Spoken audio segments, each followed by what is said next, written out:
Hello again, everyone, and thank you for joining us for UpLift. I'm Phil Bliss. I'm Ian Thornton. And tonight we want to talk about worship. Worship. You know, Ian, you had a great sermon about worship. The Woman at the Well, the entire series was just fantastic, in my opinion. And it was really good the first week. It got really good the second week. And I thought, there's no way he's going to beat the second week. But man, you nailed it with the third week. I'm so thankful. And you know this. I know. But watching and allowing, I guess that's the key. Allowing God to just reveal what he wants to say to the heart of the people. Yeah. And then letting him do that. And letting him do it. Because oftentimes we got a whole lot that we could, Oh, but really just letting the Lord flow.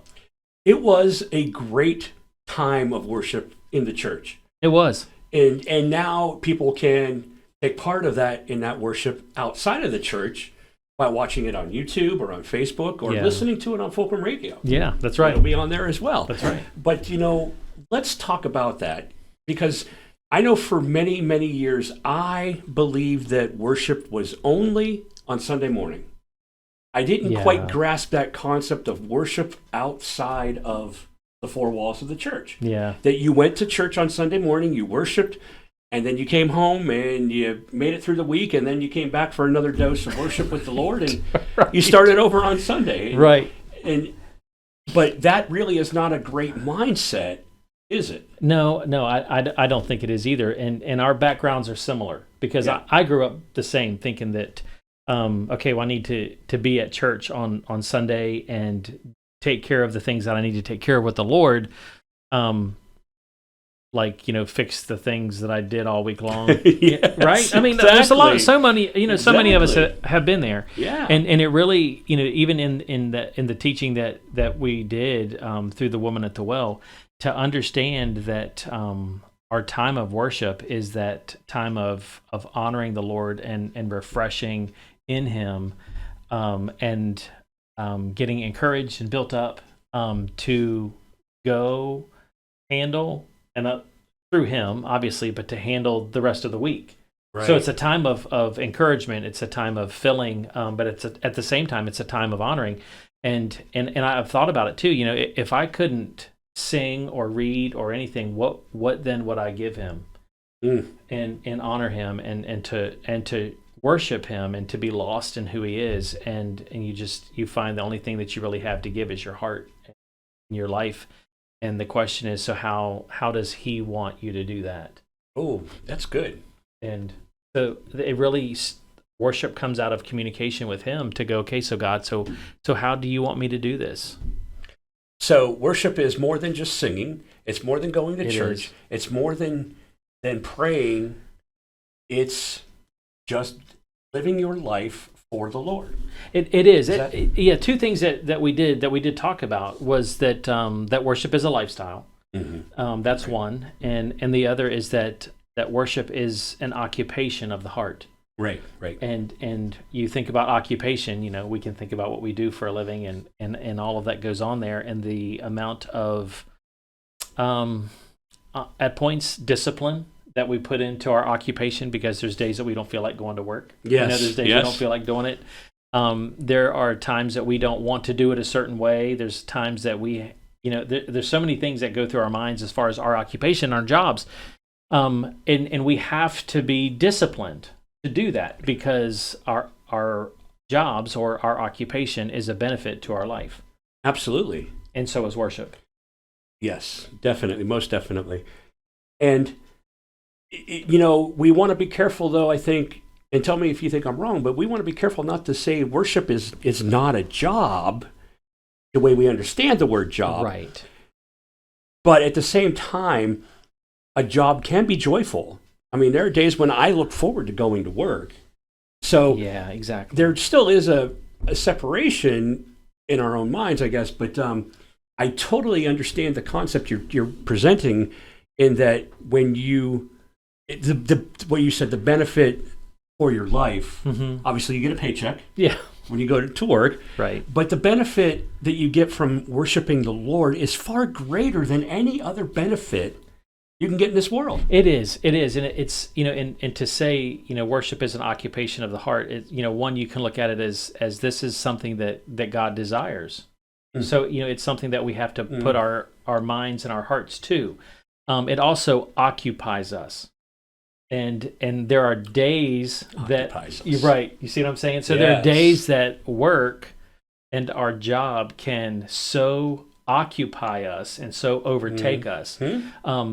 So if we take that and allow worship to occupy us and to take us over like that and just flood us, wow, then that takes it to a whole new level. It certainly does. And I know there's a verse in the Bible that talks about basically what we're saying, that worship doesn't have to be just in a church, because I know for one that Jesus said, I will destroy this temple and I rebuild it in 3 days. Right.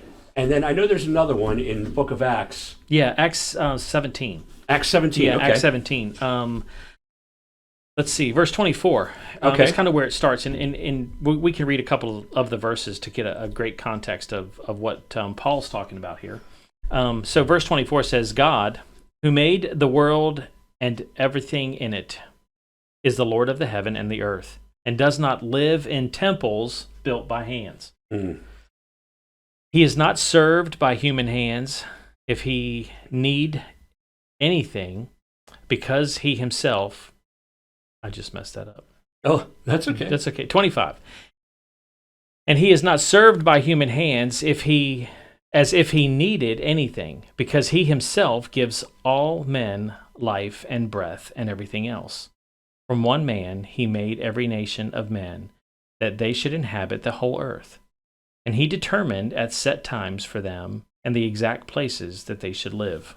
So it just, from that, it's like God has his hand in everything. He is in no need of anything, but he is not to be worshipped in temples that are built by human hands. Right. Okay. And this, if we may give like a little bit of context for those who may not be familiar with this, Paul was in Corinth, I believe. I believe he was. I believe it was in Corinth, and they had an altar to an unknown God. So they knew that God existed, but they didn't know who this God was. I mean, they could not deny that in itself. Right. Just, I love that, because there are people who deny the existence of God, and I can't get past the evidence of God. Right.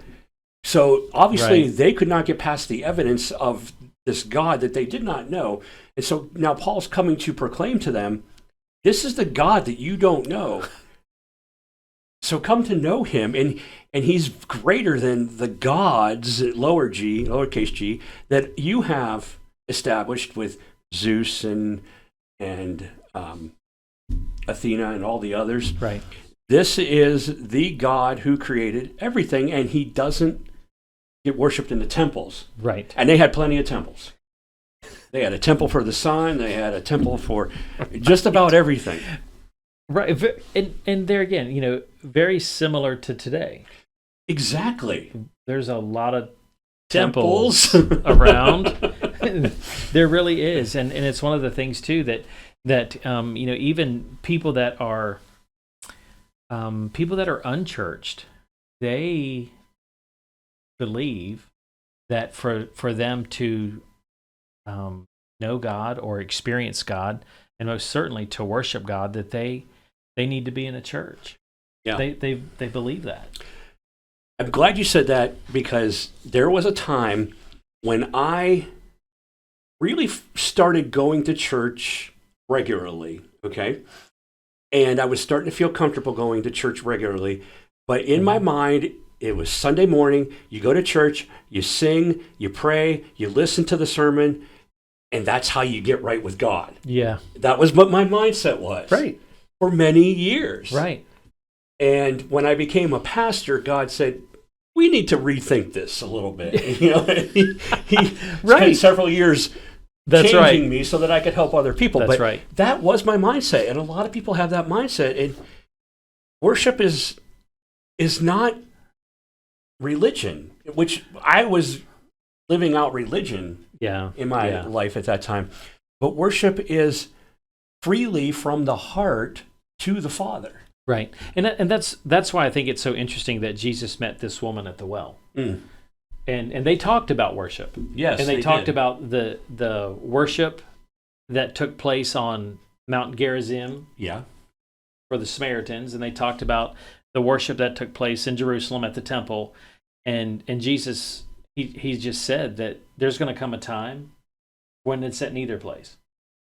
Right, exactly. And so even there, Jesus is breaking these boundaries and these thoughts of, well, you have to be here or you have to be there, or we do it here and you can do it over there.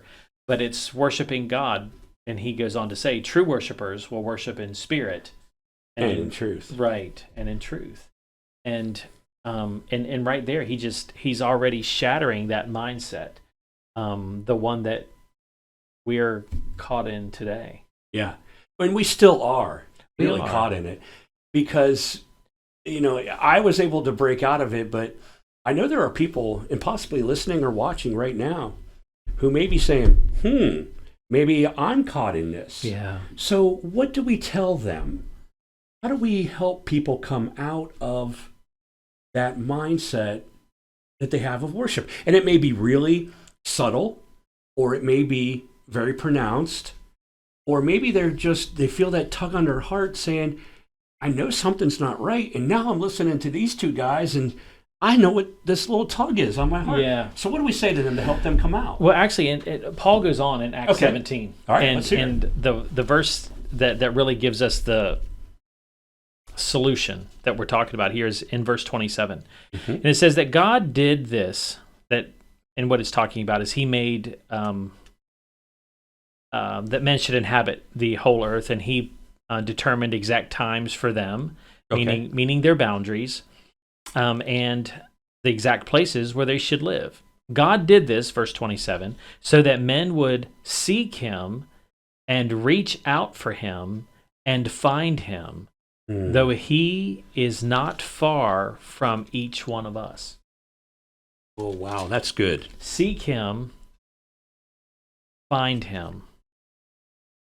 It even says, reach out to him. Seek him, reach out to him, find him. So it's one of those things. Seek ye first, and we talked about this Yes. before. Matthew 6:33. Yes. Seek ye first the kingdom of God and his righteousness. And the rest of this will be added unto you. Right. And the rest of this. And at points we can go, so what is this? And what we're talking about tonight is our desire to understand and know, how does God want me, his created, to worship him, to honor him?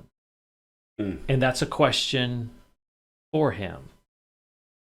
And do you believe that it could be different for every person? Oh, absolutely. Yeah. And I do, because God is unique and he is Absolutely. individualistic. And if my fingerprints are not the same as your fingerprints, Right. then he's going to want that special relationship with you, and where he wants that special relationship with me. And that's the thing about it. Phil, we're all in different points and times in our lives, and we are dealing with different types of things that God knows.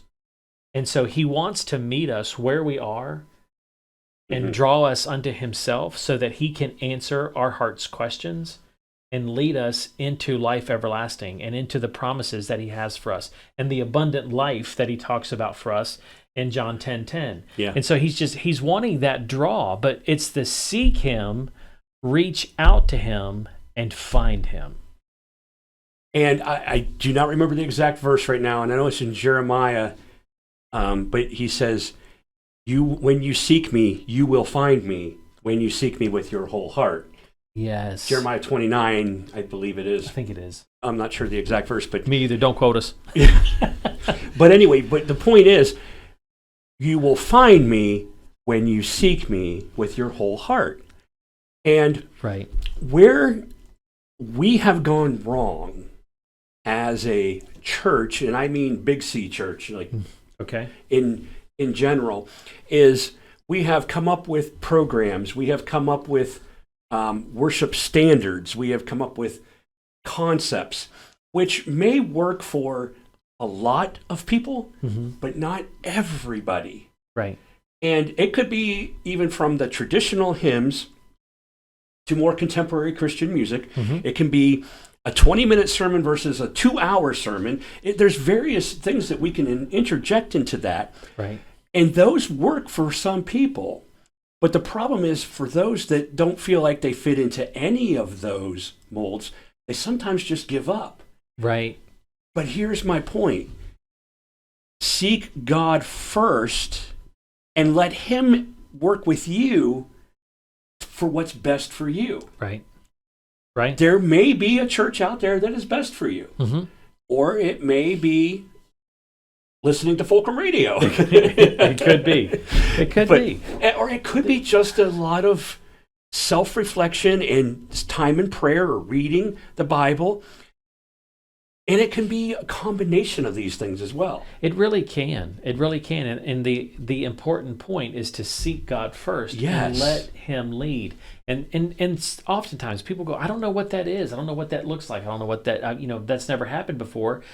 Partly because there's several people that have been in the same shoes that we were in of just, okay, well, I'm at church, and so the bulletin's going to tell me what to do, and da-da-da-da-da. And it's like, you know what? Yes, but what does God want you to do? And he is dying to talk to you and just communicate with you and to build this relationship that goes far beyond what we could ever imagine that it would be, and connect with us and invite us into a time of fellowship and deep relationship with him. And that often comes through starting in worship. But worship is so many different things. It can be just sitting down and journaling and writing some of the things that you feel like God is saying. Absolutely. And then from there, you go to your Bible or you go to your computer and you look up and go, hey, I'm hearing type in what you've heard, and see where it might show up in Scripture, and then you're confirming things and you're building that relationship, and then there's a realization that God's talking to me, and then you're in church a few Sundays later and you're singing a hymn or you're singing a contemporary song, and you feel this nudge in your heart of, you know what, raise your hand. Yeah. What? I've been there. Like right now, in front of all these people. Slightly put my hand up. I know, but see that is in, this is one of the things we talked about too, is that, you get pulled over by police, what are you going to do? You're going to put your hands up. Right. Because you're surrendering. Surrender. And that's just what part of worship is you're surrendering that pride, you're surrendering your heart to going, okay, God, if this is what you want, then I'm all in. Yes. And it's really important to not compare yourself to others, or to compare one church to another. Mm-hmm. Because, as I was saying, there are different means of worshiping for different people. Right. And that's where you really need to let God work with you. And I'm speaking from experience here. I went to church as a child. Maybe I can count on two hands, but I don't think I'd use every finger and thumb on two hands, honestly. And if I really think about it, maybe if I include Christmas and Easter, maybe I could go over two hands and start using toes. But what I'm saying is, in that 24 years, really, of not going to church, but maybe 10 times, okay? When I started going, I tried to compare myself to the person that I saw 5 rows up who was putting their hands in the air and shouting amen. And I thought, oh, I can't do that. And there was a point I wanted to stop going to church because I thought, that's just not me. But I took it to God, and really God kind of was, nudging at me, tugging at my heart, saying, bring this to me. So I did. And then before I knew it, I was, I might raise my hand, but not every day, not every time. Right. And when I stopped comparing myself to others and just looked at God and not at what everybody else was doing, that's when I really started to understand the heart of worship. That's good. Yeah. That's so really what good. I'm saying is, you can do it too. Yeah, that's right. Because if you're watching someone else, then if you're willing to put your hand up or yell amen or things like that, then it just becomes emotion. Just Exactly. emotion or emotion. There you go. I Either like that. one. And that doesn't please God's heart either, because No. he wants your heart. Right. He wants your heart. And the thing about your heart is different than everybody else's heart. Yeah. You know? That's right. And even if, now just bear with me on this one for a moment, even if you're not doing it the way God really wants you to do it, the fact that you're coming with your heart and stepping out in faith, he will accept that. He will work with you on getting you where you need to be. Exactly. And when you were saying that, Phil, the picture that came to my mind is Peter stepping out of the boat. Yeah. He stepped out of the boat and he sank, but Jesus caught him. Right. And pulled him back up. Right. You know, and it's that, and it's that's good. And two, you know, when Peter got back in the boat, none of the disciples grabbed Peter and was like, "Man, you're amazing. That was awesome. You know, I want to be like you." They didn't, did they? No, they didn't. They That's turned right. to Christ and they said, "Truly, you are the Son of God." Yes. You know, and so in That's Peter, a very good point. yeah, Peter's attempt, you know, to be out there and to just throw himself in, you know, people ended up seeing Jesus for who he was. Right. In the middle of it all. And you know, people that are watching or listening to this right now, they think we know what we're doing. But do we really know what we're doing? No. We're following what God has put on our hearts. That's really all we're doing. Yes. Now, I'm not saying that you need to be like us and get behind this table and in front of these microphones and start talking and put this on a radio station. Right. That some of you may be, yes, but it doesn't have to be what we do. If God is speaking to your heart right now, Yeah. and he's saying, I just want you to just pour out all your concerns. I just want you to tell me, you're holding on to them, and I just want you to lay them all out. Or maybe he's saying, I want to hear your voice. I don't care if you don't think you can sing. Yes. Don't sing when nobody else is around. I just want to hear your voice. Or maybe he's saying, you know, I think there's something for you in Luke chapter 10. And I've heard that before too. Just go to Luke chapter 10. I didn't know what I was looking for. And there's times when I didn't find it till I got to chapter 11. But I knew the background of what I was getting into. Yeah.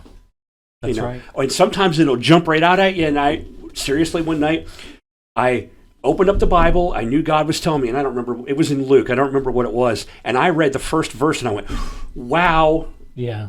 Oh, I didn't know that was in there. It was very convicting for me, and I needed it at that time. But here's the thing. No one is holding us back except for ourselves. That's right. That's truth. We are the only ones holding us back. That's God truth. is not holding us back. The church is not holding you back. You are the only one. And you have to make that choice for yourself. Ian and I cannot make that choice for you. Your parents or your brother or sister, your spouse, your children cannot make that choice for you. You have to do it. And the best part is, God has already said, you will find me when you seek me. Yes. It's such a real promise. Yes. It is such a real promise. And there's so many times that in my life that it has been, seek me and you will find me. And you know what? I have ran how many rabbit trails I can't tell you. And you get down to, well, the last thing I could do is just maybe I'll ask God. And you know what? Yeah. He has come through every time. Yep. And so it gets to the point for me, my journey has been to, okay, well, I'm not going to chase as many rabbit trails this time. I'm not going to chase as many rabbit trails this time. I'm going to learn to get to seek me first. And he will answer, and he will be there. And you know what? If he doesn't answer right away, do you know what he does? He blesses you with the patience. Yeah. And he blesses you with the courage and the strength to stay the course and to wait upon the Lord. And in that is so much power. And I that's helped me understand the weapon that patience is in this fight that we're in and in this life that we're called to live is to just go, you know what, seek him first. And there are people that are watching. I know that there are, and we just, you know what, I just want to pray for somebody. Let's do it. So, Lord, I just ask right now that those who are watching whether it be right now or in the future. Father, that there's a drawing in their heart that they feel in their heart. And Father, I pray that you share with them and let them know that it's you, and that they can let their guards down and they can step into the palm of your hand, and that you speak through your Holy Spirit to their spirit that this is a safe place and it's okay to trust you. And God, I just ask, Father, that you just empower these people to follow you and to listen for you and to wait for you and to step into the things that you have for them, because, Father, you love them and that they are priceless, and, Father, that they are precious. And we ask these things in Jesus' name. Amen. Amen. Thank you. That was wonderful. Before you started praying, I started turning to Isaiah 43, because I know that when you said wait upon the Lord, I can't remember what verse it is, but it's those who wait on the Lord shall renew their strength. They shall mount up on wings like with eagles and soar. And when you said that, it hit me in a new way. I've read that verse. I had a shirt that had that verse on it. Oh, yeah? Yeah. I had a tie. And when you said it, Yeah.